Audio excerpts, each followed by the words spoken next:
Sameer Wankhede interview दें या कोई स्टेटमेंट दें और उसका विश्लेषण नहीं हो, ये तो बेईमानी होगी।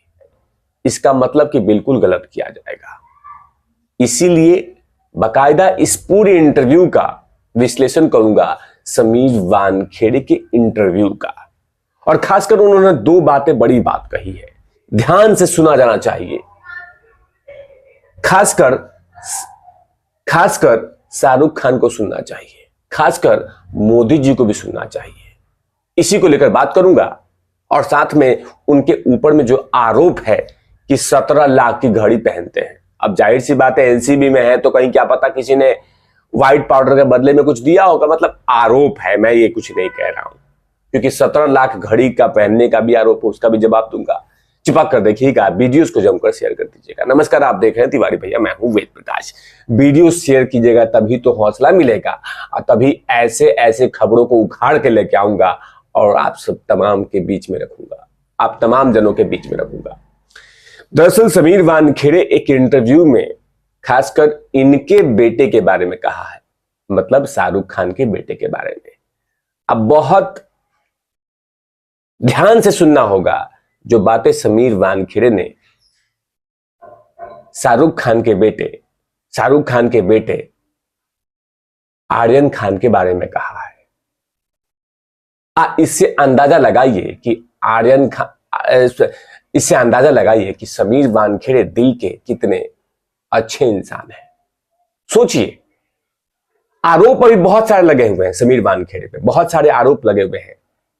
नवाब मलिक जैसे मंत्री लोगों ने कितने सारे आरोप लगाए, कितने सारे साजिशें रची, लेकिन उसके बाद भी यह ऑफिसर सिर्फ अपने कानून के कदमों को फॉलो करते हुए काम किया है। लेकिन जो शाहरुख खान के बेटे के बारे में कही है, ये देखिएगा।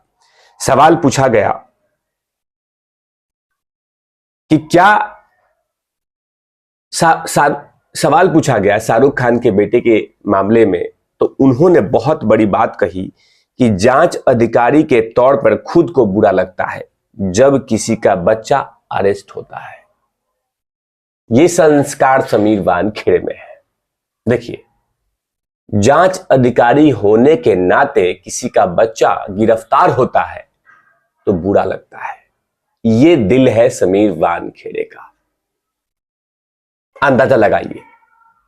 और कहा जाता है कि समीर वानखेड़े ये तमाम चीजें अपने घमंड, मतलब जो आरोप लगाने वाले हैं, जो चिढ़ते हैं, जो जलते हैं, वो कहते हैं कि समीर वानखेड़े अपने मर्जी का करता है, समीर वानखेड़े में इगोइज्म भरा हुआ है, समीर वानखेड़े ऐसा व्यक्ति है, अपने मर्जी का करता है, बदले की भावना उसमें लगी हुई है, जानबूझ के कर रहा था।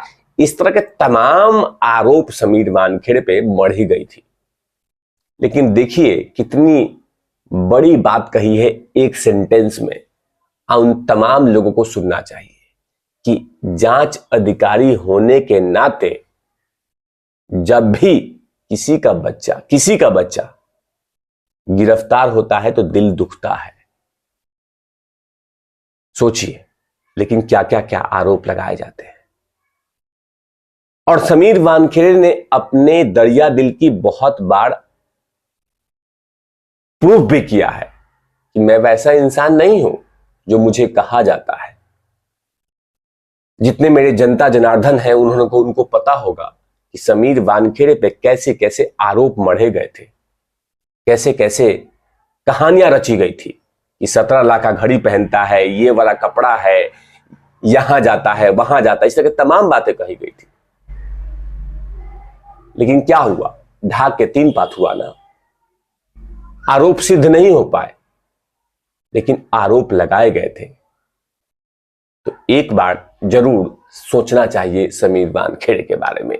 दूसरी बात कि प्रधानमंत्री नरेंद्र मोदी के बारे में ऐसा क्या सोचते हैं।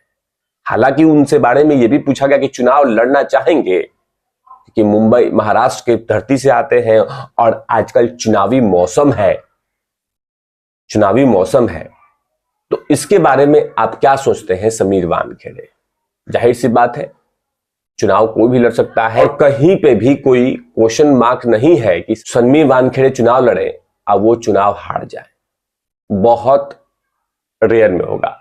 ये पहले तस्वीर देख लीजिए समीर वानखेड़े का, फिर हम आगे चर्चा करेंगे। ये देखिए समीर वानखेड़े एक फंक्शन में गए थे तो उन्होंने अपने सोशल मीडिया पर डाली है।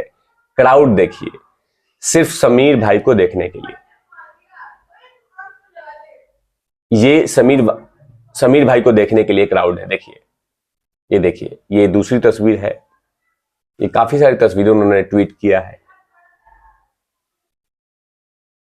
आप अंदाजा लगा सकते हो इस भीड़ को देखकर कि समीर भाई का फैन फॉलोइंग कितना है।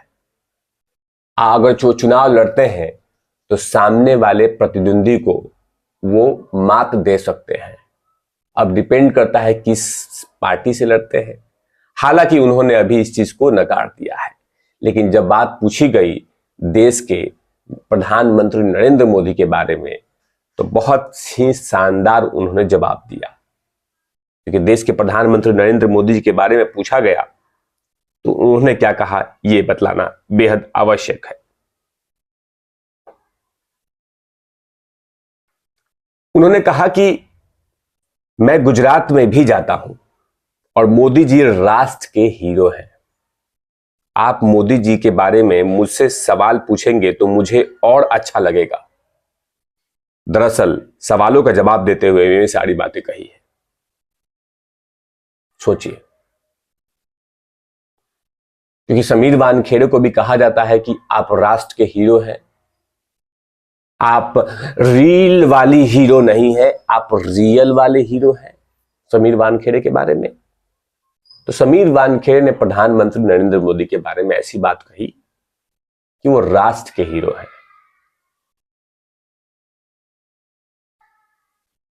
जाहिर सी बात है समीर वानखेड़े के इस स्टेटमेंट के बाद विपक्ष बोलेगा ही, क्योंकि जो व्यक्ति नरेंद्र मोदी के कसीदे पढ़ दिया उसका मतलब वो भाजपा से मिला हुआ है।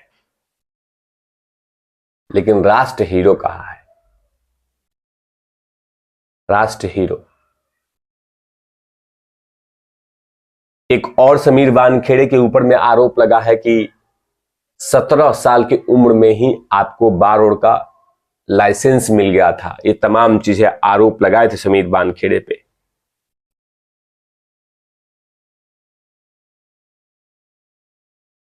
समीर वानखेड़े ने जो बातें कही है वो उन तमाम ऑफिसरों को समझना चाहिए कि एनसीबी में रहने के बावजूद भी, एनसीबी के ऑफिसर थे, आरोप इतने इतने मढ़े गए लेकिन कोई प्रूफ नहीं कर पाया।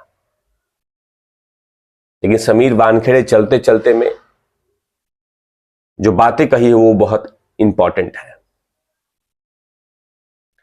मुझे किसी चीज की चिंता नहीं है, मुझे किसी चीज की भय नहीं है। आपके पीछे इतनी एजेंसियां क्यों पड़ी है? तो उन्होंने कहा ये तो मेरा सौभाग्य है, लीजिए। किसी चीज का भय नहीं है। आप सोचिए उन तमाम लोग का, जो लोग कहते रहते हैं कि समीर वानखेड़े ये है, समीर वानखेड़े वो है, समीर वानखेड़े डरते हैं, भागते हैं।